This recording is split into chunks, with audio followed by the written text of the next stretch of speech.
नमस्कार विद्यार्थियों, good morning. और कैसे हो भाई? बढ़िया, एकदम फर्स्ट क्लास।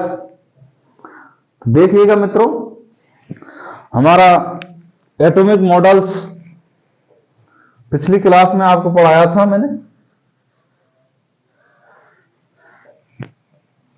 परमाणु मॉडल के बारे में बताया था मित्रों, डाल्टन का सिद्धांत और थॉमसन का मॉडल कंप्लीट करा दिए थे।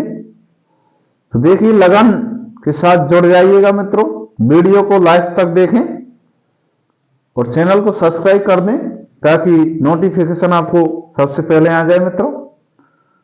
अंत तक देखें मित्रों और वीडियो को लाइक भी करें जिससे मुझे ऊर्जा मिले, एनर्जी के साथ मैं आपके पास दोबारा फिर से आऊं। तो एटॉमिक मॉडल्स, परमाणु के मॉडल चल रहे थे, थॉमसन को कंप्लीट करा दिया था मैंने। तो अब इसके बाद देखेंगे साथियों रदरफोर्ड का नाभिकीय मॉडल। हेडिंग लगाइएगा रदरफोर्ड का नाभिकीय, रदरफोर्ड का दूसरा चल रहा था,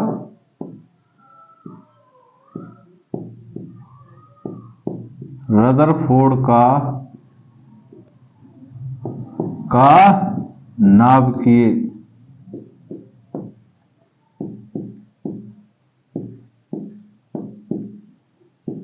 मॉडल। इससे पता चल रहा है नाभिक की खोज रदरफोर्ड करेगा। तो रदरफोर्ड का नाभिकीय मॉडल नाम से ही पता चल रहा है कि भाई नाभिक की खोज रदरफोर्ड करेगा। तो रदरफोर्ड का नाभिकीय मॉडल, इसके बारे में भी देखते हैं साथी विस्तार पूर्वक। तो क्या है, रदरफोर्ड ने क्या किया, इसके दो सहयोगी थे, हेंस गीगर और अर्नेस्ट मार्सबेन। रदरफोर्ड ने अर्नेस्ट मार्सबेन इसके सहयोगी थे साथियों। सहयोगी कहो या विद्यार्थी, बात एक है। विद्यार्थी जिन्होंने हेल्प की थी जब इसने प्रयोग किया था, सहायता की साथियों, हेल्प।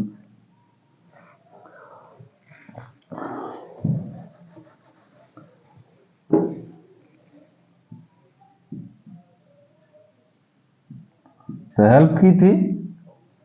तो एक का नाम क्या था, हेंस गीगर, और दूसरा था अर्नेस्ट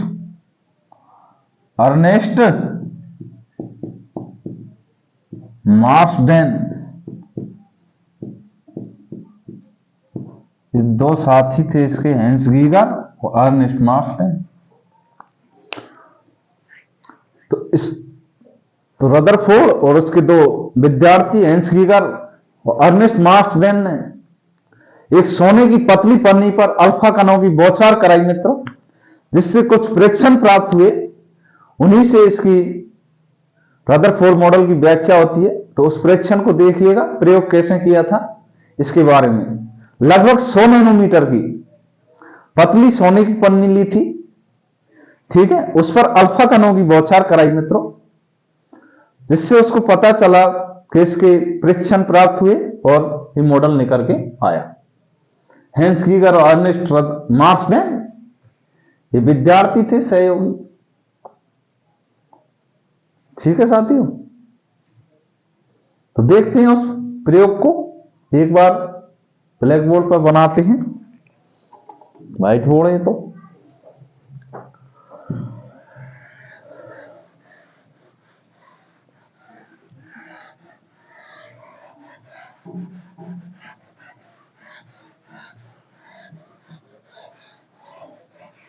अल्फा कण हीलियम के नाभिक, अल्फा कण कहो या हीलियम के नाभिक, अल्फा कणों की बौछार, 100 नैनोमीटर की पतली पन्नी।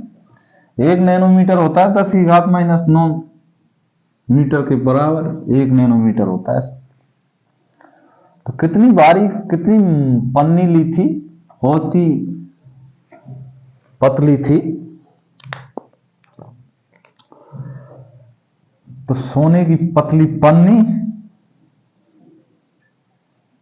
आपको बड़ा बना रहा हूं मैं, कि आप समझ जाएं, इतनी बड़ी नहीं थी।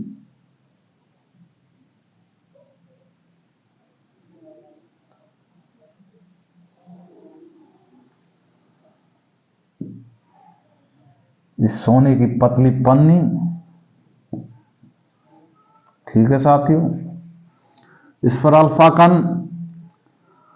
कणों की बौछार,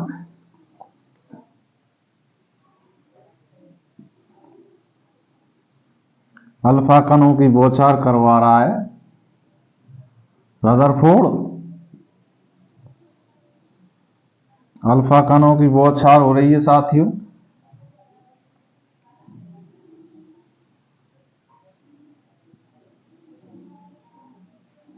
अल्फा कण कौन होते हैं? अल्फा कण कहो या फिर हीलियम के नाभिक 2He4 या फिर He2+। हीलियम के नाभिक कहो या अल्फा कण कहो, He2+। धनावेशित किरणें होती हैं अल्फा कण, ठीक है। तो धनावेशित किरणों की बौछार, अल्फा कणों की बौछार, हीलियम के नाभिक बौछार करवा रहा है साथियों रदरफोर्ड।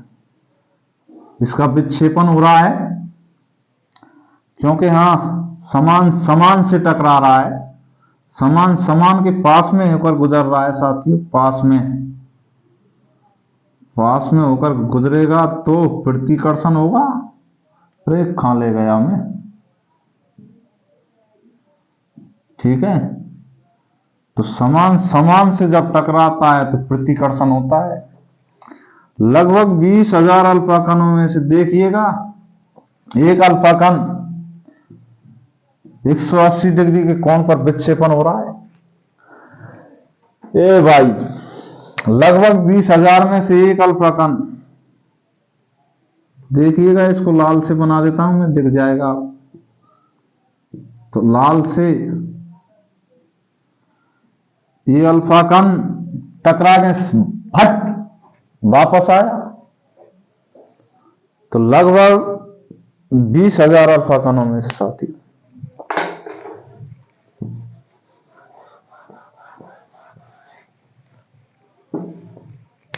लगभग 20,000 अल्फा कणों में से 20,000 अल्फा कणों में से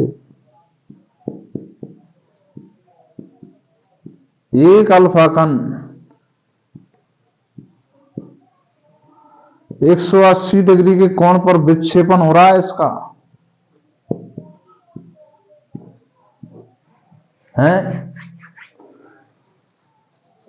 और ये क्या है? ZnS zinc sulphide. ये सोने की पतली पन्नी है साथियों, ये 100 नैनोमीटर।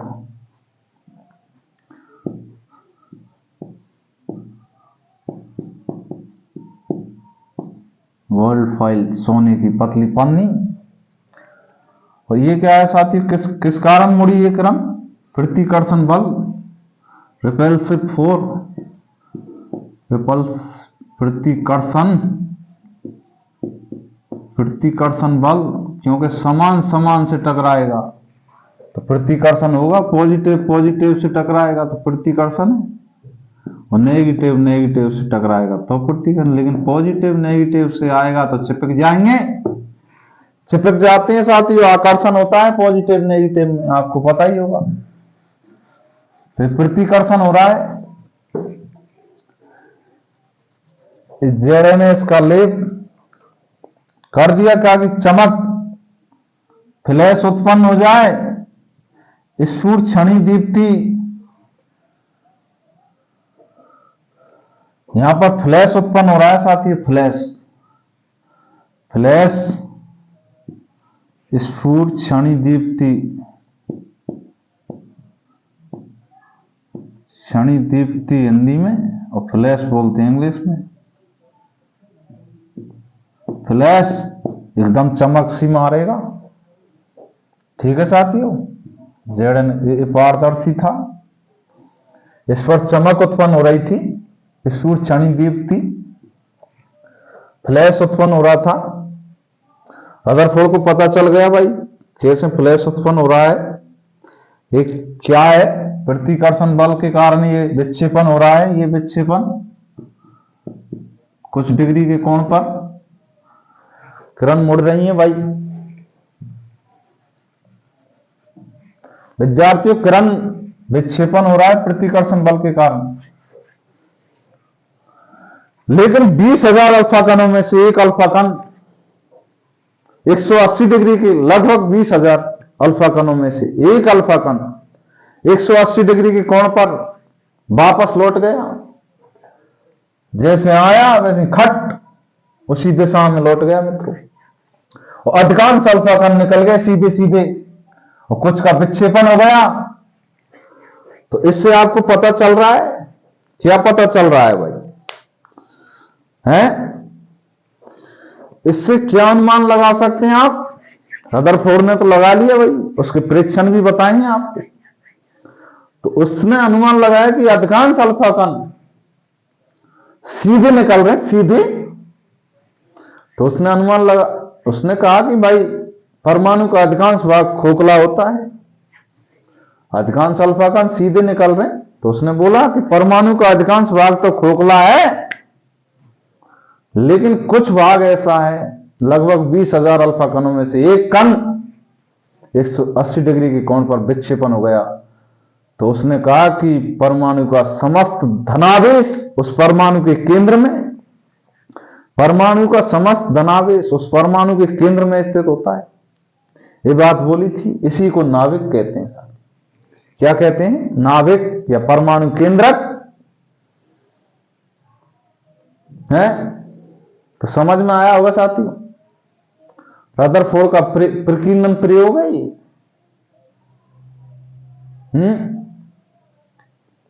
तो देखिएगा, इसके प्रेक्षण लिख लेते हैं, मेन बात इसको बना लेना डायग्राम को, इससे समझ में आ जाएगा। ठीक है,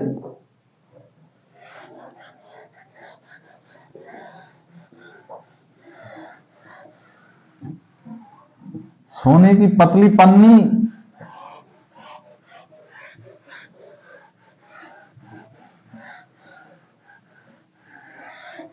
रिपल्सिव फोर्स प्रतिकर्षण बल के कारण, क्योंकि समान समान में प्रतिकर्षण, क्योंकि नाभिक में धनावेश और उस अल्फा कण भी धनावेश होता है, हीलियम के नाभिक। तो टकराएंगे तो वापस तो आएगा, चिपकेगा थोड़ी, क्योंकि समान समान में प्रतिकर्षण होता है। और इलेक्ट्रॉन प्रोटॉन में आकर्षण और प्रोटॉन प्रोटॉन में प्रतिकर्षण, इतना तो आप जानते हैं मित्रों। तो रदरफोर्ड की बातें लिखो भाई, प्रेक्षण से प्राप्त जो बिंदु निकल के आए लिखिए।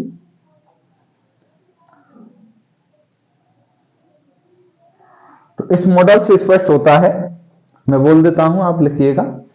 इस मॉडल से स्पष्ट होता है कि परमाणु का समस्त धनावेश उस परमाणु के केंद्रक में या केंद्र में, इस मॉडल से स्पष्ट होता है कि परमाणु का समस्त धनावेश उस परमाणु के केंद्र में स्थित होता है, जिसे नाभिक कहते हैं। क्या कहते हैं? नाभिक या परमाणु केंद्र।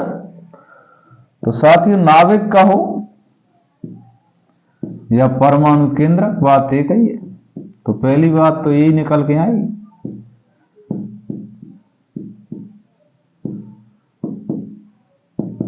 परमाणु का समस्त धनावेश उस परमाणु के केंद्र में स्थित होता है, उसे क्या कहते हैं? नाभिक कहते हैं। पहली बात ये निकल के आई, समस्त धनावेश, ये नाभिक है साथियों, नाभिक। पहली बात यह कि परमाणु का समस्त धनावेश परमाणु के केंद्र में, परमाणु का केंद्र देखिएगा, परमाणु का केंद्र मिटा दूं क्या? लाल से बना देता हूं एक बार, आपको दिख जाएगा नाभिक अलग से, लाल पेन से।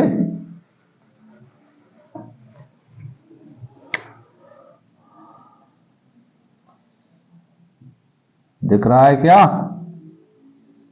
ये भाई ये सिंगल है, ये लाइन डबल नहीं है। ये तो ऐसे ही दिखाने के लिए मैं इसे कर रहा हूं चौड़ी, तो गहरी कर रहा हूं, गहरी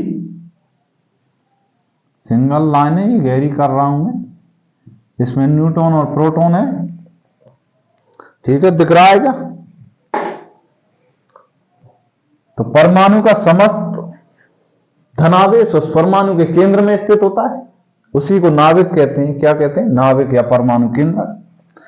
पहली बात। और दूसरी बात लिखिएगा साथियों, इलेक्ट्रॉन वृत्ताकार पथ में गति करते हैं इलेक्ट्रॉन। तो परमाणु के चारों ओर जिस वृत्ताकार पथ में इलेक्ट्रॉन गति करते हैं उसे क्या कहते हैं? ऑर्बिट या कक्षा कहते हैं। क्या कहते हैं? ऑर्बिट। वृत्ताकार पथ है साथ ही, वृत्ताकार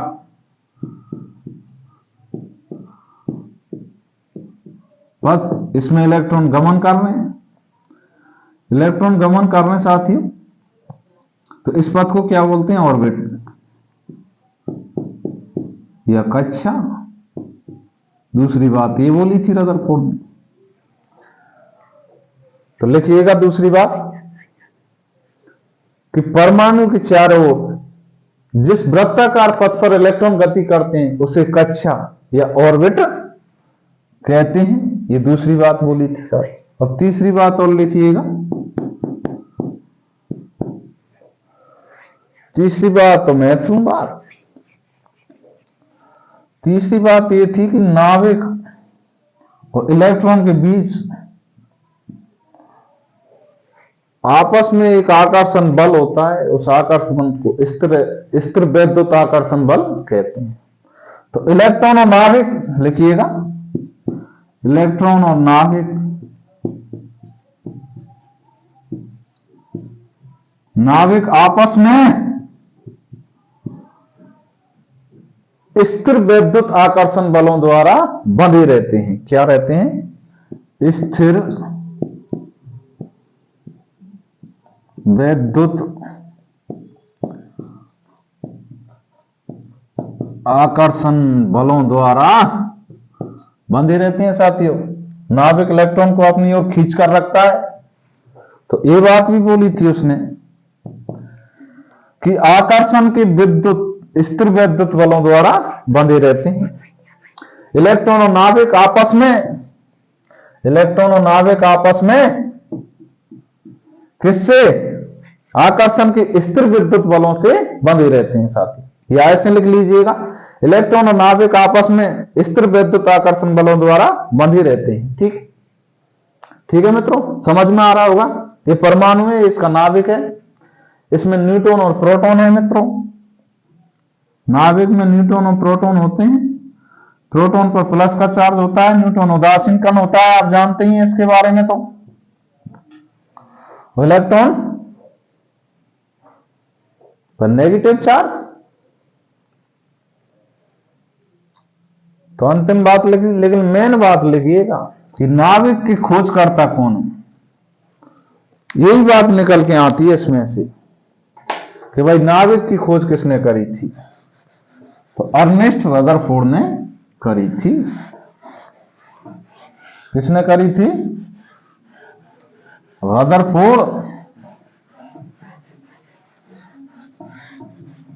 तो नाभिक की खोज करता,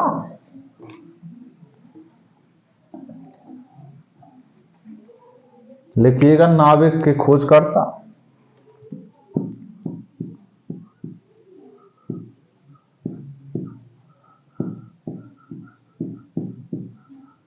खोजकर्ता, नाभिक की खोजकर्ता कौन है साथियों? रदरफोर्ड।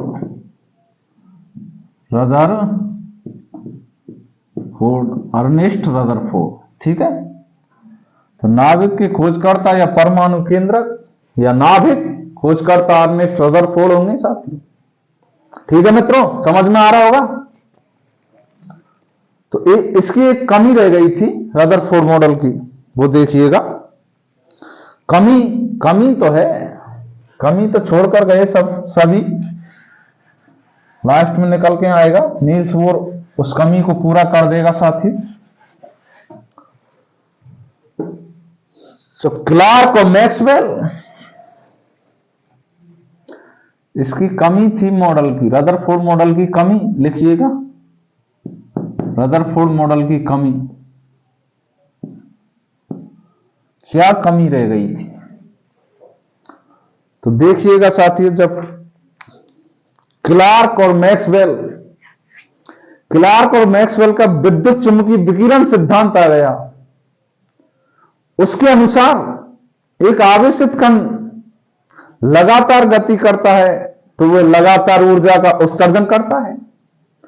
इसी प्रकार एक परमाणु में गति कर रहा इलेक्ट्रॉन लगातार ऊर्जा का ह्रास करेगा, और ह्रास करेगा तो वे अंत में ऊर्जा विहीन होकर नाभिक में गिर जाना चाहिए, लेकिन ऐसा नहीं होता मित्रों, इलेक्ट्रॉन नाभिक में नहीं गिरता। तो इस रदरफोर्ड के पास इस सवाल का कोई जवाब नहीं था। तो चीज लाजवाब तेरा कोई ना जवाब, तो इसके पास भी कोई जवाब नहीं था साथी, रदरफोर्ड के पास भी। तो ये कमी रह गई थी क्लार्क और मैक्सवेल।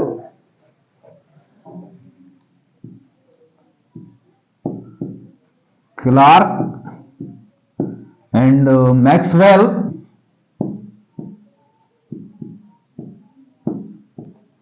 मैक्सवेल ने क्या दिया था? बीचू का मतलब विद्युत चुंबकीय विकिरण सिद्धांत। बीचू का मतलब विद्युत चुंबकीय विकिरण सिद्धांत।